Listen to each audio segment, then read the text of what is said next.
Hello everyone, I'm here today because the weather is getting a little bit colder and a little bit less stable, so I thought I will make a recommendations video for books for rainy days. I have made one for sunny days in summer and now it's time for rain, so it's time for rainy days kind of books. So the first book I have in my list is Frankenstein by Shelley. It is a classic about this Dr. Frankenstein who makes kind of a monster out of pieces of people, and it's kind of the first, it's credited as the first sci-fi that was ever written, and I think what I liked about this book is that it does focus a lot on the humanity of the monster and the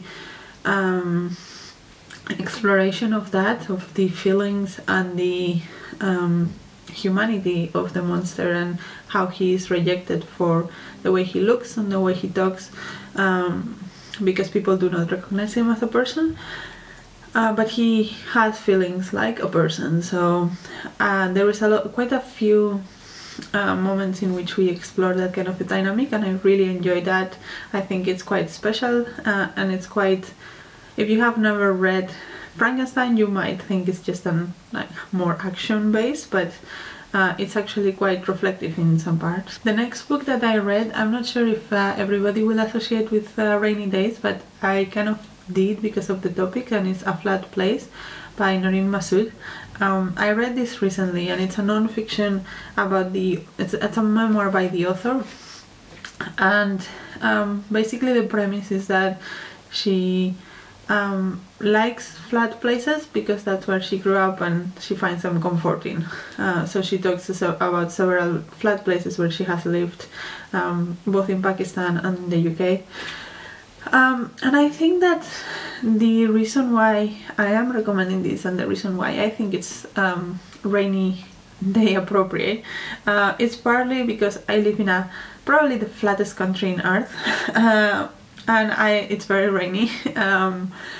It's interesting for me that she found comfort on flat places, because to me a land that is flat is very exposed and it's conducive to really big storms and things like that, because there's nothing to stop them, so it's really exposed.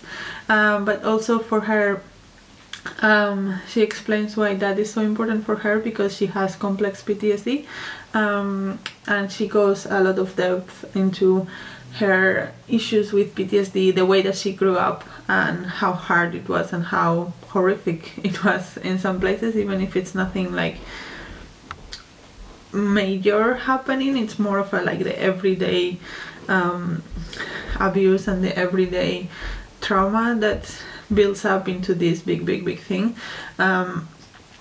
And yeah, I didn't know when I started the book that was going to be the main topic of the book, but it is, and I think it's very well done. It's very emotional, it's very self-aware of what she's saying, and how many people will not appreciate that at first sight, but if you explain that, it makes a lot of sense. So yeah, I really enjoy that, and because the topics are so heavy, and as I explained, my personal association with flat places and rain, I think it is an appropriate book for a rainy day. And then the next book I chose is a sci-fi, and I think sci-fi is conducive to rainy days for some reason in my mind, and that is The Employees by Olga Raven. So this is a very interesting book. It's a very short book, and it's told in kind of like abstracts of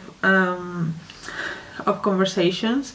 So there are some interviews going on in this ship, rocket ship, and you're not given much context. It's just the interviews, and it's like each interview is one page of different people, and it kind of builds the situation. It's not really a story of what happened kind of thing, but it's more like there are some weird things happening and you don't know what's happening, so this kind of builds what the situation is. And basically the premise of it is that some people in this ship are humans, and some people in that ship are robots, and physically the difference is not very clear, and so people, when they address someone, they are not sure if it's a robot or a person, and you see both the perspectives of like humans saying that, kind of considering themselves the original ones, and then the robots, and the robots also have feelings. So it's again about that line, where do we call a human, and where do we call a person? So yeah, similar to Frankenstein actually, but in a very, very, very different setting and a very different narrative style. But still, I think those are the kind of topics and the kind of settings that are induced in A Rainy Day. Then the next book in my list is Ossebol by Marit Kapla, and this book is here purely because it's set in the rural areas of Sweden, and I just associate Sweden with cold, cozy weather and cozy things. And this book, it was amazing. I have a full review of it actually, and it goes into like it's set up in Ossebol, which is this actual place that exists, and the author is from there, and it kind of goes house by house, interviewing people in each place, and asking them kind of about their daily lives and their issues, the daily issues, and their thoughts about living in the countryside. And it brings out a lot of issues of living in the countryside, like there's not enough hospitals, not enough schools, there's not enough jobs, but people do still want to live there because they are connected to nature, because they are connected to their ancestors. Many of them live in the houses they've lived their whole lives. They were born there, their parents have lived there their whole lives, and they want to preserve that kind of knowledge and that kind of community knowledge. And by moving to the city, that is lost, and so they talk a lot about those kind of things, but also how hard it is to live in a village. There are also some issues that I didn't know much about before reading this book, like the fact that I knew that a lot of refugees, when they come here, they are put in these refugee centers, which are actually in the countryside, but I didn't think about how that affected the communities in the countryside. I have thought about how that affected the refugees, but not the communities around them, if that makes sense. And this book also talked about that. It talks about a lot of different things. It's quite political in some senses, or social. Social issues come up really commonly, and it's really well done. And yeah, I'm personally not into like small village kind of life. I prefer living in the city, but I do recognize that people also have the right to live there if they want to, and there should be services like everywhere else. And this book highlights those kind of things, so I was very pleasantly surprised by this book. The next book I want to recommend is Soldier Sailor by Claire Kilroy, and this is a book about a mother and her inner thoughts. So we follow her from when her baby is practically a newborn until he's 3 years old, and this is told like in second person to the child, and we see how she starts building resentment against her husband and her life, because her world has shrunk so much, and she's not treated like a person anymore. She's treated as a mother, and that's all that she is. And then she meets in the park an old friend of hers, and he is a stay-at-home dad of 3 kids as well, and so they connect over a lot of issues to do with being the primary parent in a parenting situation. And I could relate to it so hard. And it was so well written and so clear in the way that it presents how it feels to become a mother, or like a primary parent, but I think in most cases mothers are the ones that give those services. And I thought it was great. I think everyone should read it. I think it would give a lot of context for how that feels. And I saw some reviews saying that she had postpartum depression and that was what's going on. And in my opinion, not necessarily. I think that her husband is just a shitty husband, and yeah, and she might be having some mental issues, but it's mostly like if her husband stepped up, that would have been solved. So yeah, it was very good. It was very good, and I would recommend it.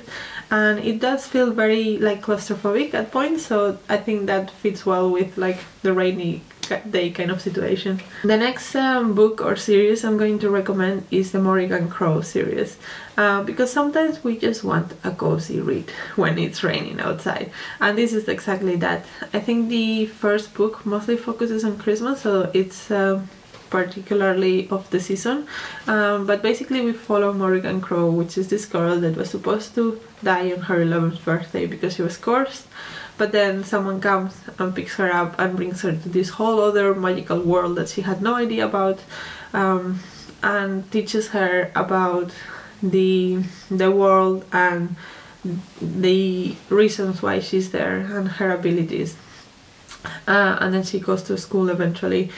It has Harry Potter vibes in a lot of it, but it's very different, like the story is very different. Also the third book in the series is following like a case of like infectious disease that spreads in this world, and it was so relatable because that book came out during COVID. It was written before COVID, but it came out during COVID, and it was very impressive how she mimic the things that happened during that time. So yeah, I really enjoyed that series. I'm hoping that the next book comes out sometime soon, but I think it is very heartwarming and very fun and very cozy, so perfect for a rainy day. The next book that I have here is The Colony by Audrey Magee, because it's set in Ireland, so I don't know, Ireland rains a lot, right? And it's set in this island in Ireland, in which we have two people that have arrived there. There is a Frenchman and there is an Englishman that arrived there for different reasons. The Frenchman is kind of like a translator and is trying to learn Irish, because in this island is one of the few places where still Irish is commonly used in an everyday kind of basis, and not everybody speaks English. And then the Englishman goes there, he's like a painter and he's out of ideas, a sculpture painter, like an artist, and he's out of ideas for his work, and so he goes there trying to find inspiration. And there's this dichotomy of like the Frenchman trying to keep everything exactly the same and conserve all the Irishness of that place, and the Englishman is more of a, he doesn't really care, he's not there for the politics, but he's part of the colonizer of there, so he has that to think about, and he didn't think about that when he first went. And then what the people actually want, which is neither of the things that these two people represent, and these two people are trying to impose their ideas on them, and they're like, we don't want that. we want to be free. And I think that is very representative of how colonization works, and I think it was very well done, so I think it's worth a read. Following off on the Irish theme, I also will recommend Milkman by Anna Burns, and this one is about a girl in Northern Ireland, and we follow her stream of consciousness, and she's living in a time in which there is the conflicts going on there, so there is a lot of violence around her, and there's also this strange man, the Milkman, who is kind of harassing her. He's following her, he's trying to get her to get something with him, and she's like 15, I think, something like, she's very young, and he's not that young. So there's lots of problematic things about that, and then you can see how when she talks about the situation and how uncomfortable it makes her feel with other people around her, they're like, well, but he didn't do anything, right? And she's like, no, but he's there whenever I go out. He follows me when I go for a walk. And they're like, yeah, but he didn't do anything. So there's that like back and forth, and how the dynamics of sexual harassment and like harassment in general work, and how difficult it is to pinpoint the issue to other people, especially if those other people are not very open to the conversation. So yeah, it is great. You have to get into the rhythm of the book, because the book has a rhythm. It's stream of consciousness and it does have a rhythm, so you have to get into that. But once you get into that, it's really captivating and it's really well done as well. The next book I have in my list is The Door by Magda Szabo, and this is, I'm not sure if I will call it a thriller, but it has that thriller quality to it, like it's building into something, and basically this book is following this woman that is like well off in her life, and she hires a woman to clean her house and take care of things, and she's very happy with her, but this other woman is very private. Like, she never shares anything about herself, and it's very, very private, and